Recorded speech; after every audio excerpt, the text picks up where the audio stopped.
محمد جولاني څوک دی او له کومو ننګونو سره مخامخ دی؟ درنو لیدونکو ستړي مشئ.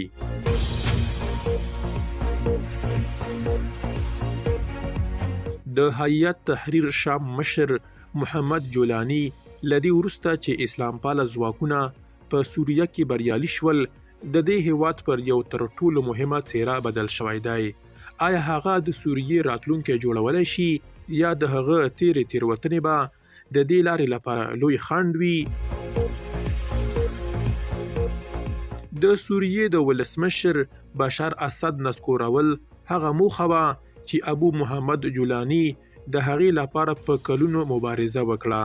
اوس له 14 کلنۍ کورنۍ جګړې څخه وروسته د هغه تر مشرۍ لاندې اسلام پال ځواکونه دمشق ته ننوتي او دغه ښار یې آزاد اعلان کړی. دا پیښه د سوریې په نومهالیز تاریخ کې یو مهم ټپال دی، خو د سوریې د راتلونکي او د جولاني د رول په اړه ډېرې پوښتنې پاتې دي. د محمد جولاني په وینا د اسد د واکمنۍ ماتې ناشونې وه. د بشار اسد د واکمنۍ له نسکورېدو څو ورځې مخکې له CNN سره په ځانګړي مرکه کې ویلي وو د واکمنۍ د ماتې تخمونه له هماغه پایله په واکمنۍ کې پراته وو. ایرانیانو هڅه وکړه چې واکمنۍ ته بیا ساه ورکړي، وخت یې وغځوي. وروسته روسانو هم د ملاتړ هڅه وکړه، خو رښتیا دا دي چې دا واکمني مړه ده.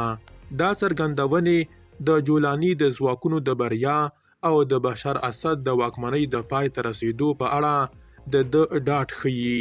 سره له دې دا پوښتنه پاتې ده چې آیا دا بریا کولی شي په سوریه کې د ټیکاو او بیارغونې پیل شي یا هیواد به لا هم له نوو شخړو او ستونزو سره مخامخ وي؟ رادیکال خو عمل پاله مشري د ابو محمد جولاني تر مشرۍ لاندې هیئت تحریر شام ډله پخوا د سوریې د القاعدې څانګه وه. جولاني د کورنۍ جګړې په لومړیو کې د جبهې نصره مشري وکړه او هماغه مهال مشهور شو، خو په تدریج یې هڅه وکړه چې د ځان په اړه واند یا تصور بدل کړي. جولاني خپله جهادي لونګۍ پرېښوده او پر ځای یې د پوځي جامو اغوستلو ته مخه کړه. په 2014 زیږدیز کال کې یې له القاعده سره د اړیکو له پرې کولو وروسته هڅه وکړه چې ځان منځلارې سیاسي څیره وښیي. خو له دې سره سره ډیری لویدیځ هیوادونه او کارپوهان لا هم هیئت تحریر شام ته د یوې ترهګرې ډلې په سترګه ګوري. د کورنۍ شالید له دمشق څخه د جولان تر لوړو. جولاني چې اصلي نوم یې احمد شارع دی، په سعودي عربستان کې زیږېدلی دی. کورنۍ یې د جولان د لوړو اوسیدونکې وه او د اسد د سیکولر واکمنۍ له مخالفانو څخه و. پلار یې د سیاسي خوځښتونو له امله کلونه په سوریه کې په زندان کې و او بیا کډوالۍ ته اړ شو.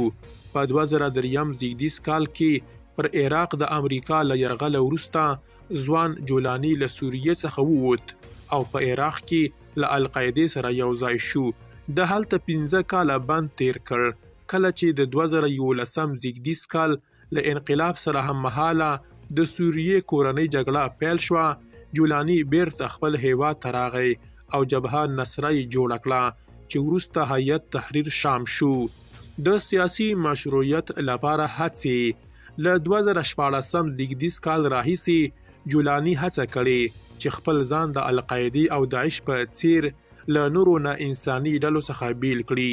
هغه په 2015 زیږدیز کال کې په یوه مرکه کې ویلي وو چې د داعش خلاف پر لویدیځ د برید هوډ نه لري او ان د اسد د واکمنۍ له نسکورېدو وروسته له علوي لږکي څخه د غچ اخیستو هڅه نه کوي.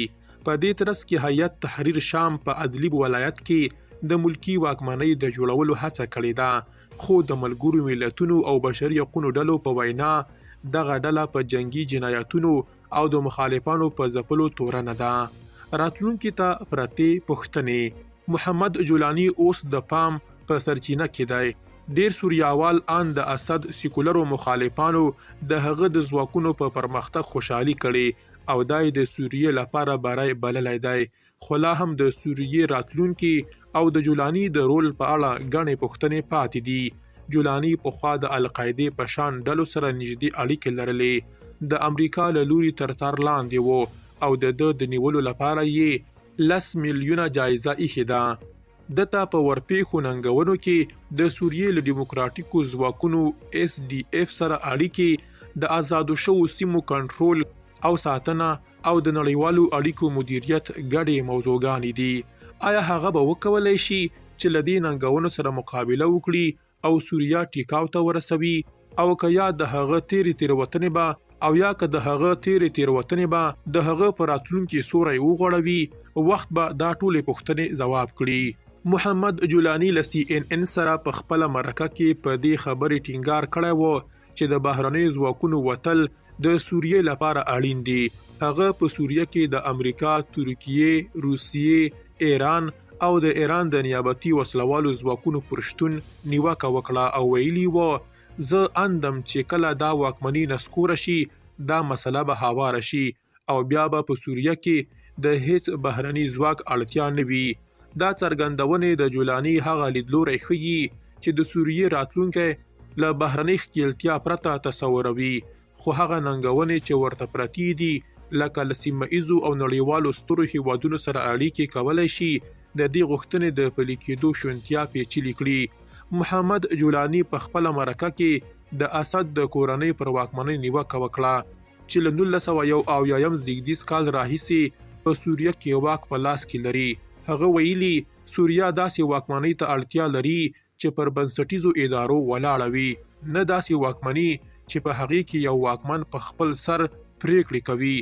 د اسد د واکمنۍ د کلونو ظلم ته په اشاره ویلي د واک د ساتلو لپاره په دې کلونو کې واکمنۍ سلګونه زره کسان وژلي، مخالفان زندانونو ته اچولي او میلیونونه کسان په بېرحمانه توګه بېځایه کړي دي. جولاني د هیواد د جوړښت په بنسټیز بدلون ټینګار وکړ او ویل موږ د یوې سترې پروژې په اړه خبرې کوو. د سوریې د بیا جوړونې په اړه هیئت تحریر شام یوازې د دې خبرو یوه برخه ده او کېدای شي په هر وخت کې له منځه لاړ شي. دا ډله موخه نه ده بلکې وسیله ده تر څو د دې واکمنۍ پر وړاندې مبارزه وشي. اوس څو ورځې وروسته له هغې چې جولاني له CNN سره مرکه وکړه چې د اسد واکمني نسکوره او د جولاني د ژمنو د پوره کېدو لپاره لار پرانستل شوې ده، وخت به وښیي چې هغه به خپل ژمنې پوره کړي او که نه. درنو لیدونکو له ملتیا مو مننه.